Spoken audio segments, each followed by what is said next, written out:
अमेरिकेच्या सुप्रीम कोर्टाचा ट्रम्प यांना झटका। ट्रम्प यांनी लादलेला टॅरिफ बेकायदेशीर, राष्ट्रपतींना टॅरिफ लावण्याचा अधिकार नाही, यूएसए सुप्रीम कोर्टानं फटकारलं। जागतिक व्यापारात मोठी खळबळ।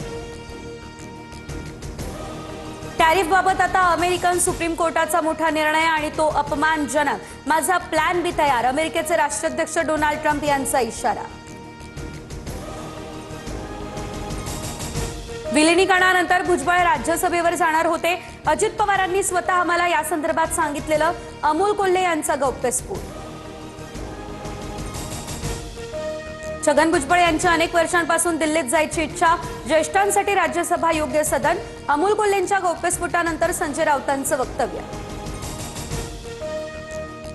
राज्यसभा निवडणुकीच्या 7 पैकी 6 जागा महायुतीच्या येतील, 1 जागा विरोधकांना, ती जागा कुणी घ्यायची याबाबत ते ठरवतील, मुख्यमंत्री फडणवीसांची प्रतिक्रिया। राज्यसभेसाठी आता शरद पवार इच्छुक आणि त्यांच्या पक्षाच्या भूमिकेवर निर्णय होणार, संजय राऊतांची प्रतिक्रिया। प्रियंका चतुर्वेदी राज्यसभेवर जाऊ नये यासाठी राऊत प्रयत्नशील, नवनाथ बन यांचा निशाणा।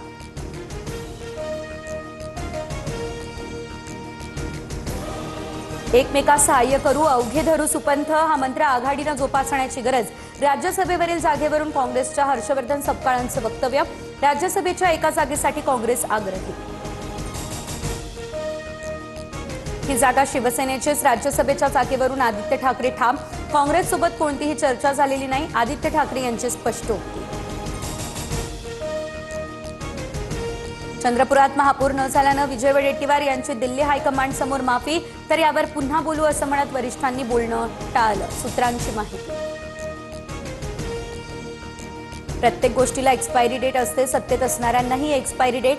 काँग्रेस सारखीच यांची परिस्थिती होणार, काँग्रेसचा दाखला देत राज ठाकरेंचा सत्ताधाऱ्यांना इशारा। आजची परिस्थिती पाहता महाराष्ट्र सध्या आयसीयूत।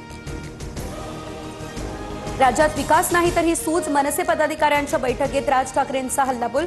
महाराष्ट्र नव्हे त्यांचा पक्ष आयसीयूमध्ये, भाजपच्या नवनाथ बन यांचा पलटवार। भिवंडी महापालिकेत भाजपला मोठा धक्का, काँग्रेस प्रणित सेक्युलर फ्रंटचे नारायण चौधरी महापौरपदी, काँग्रेसचे तारिक मोमीन उपमहापौरपदी, भाजपची 6 मतं फुटली।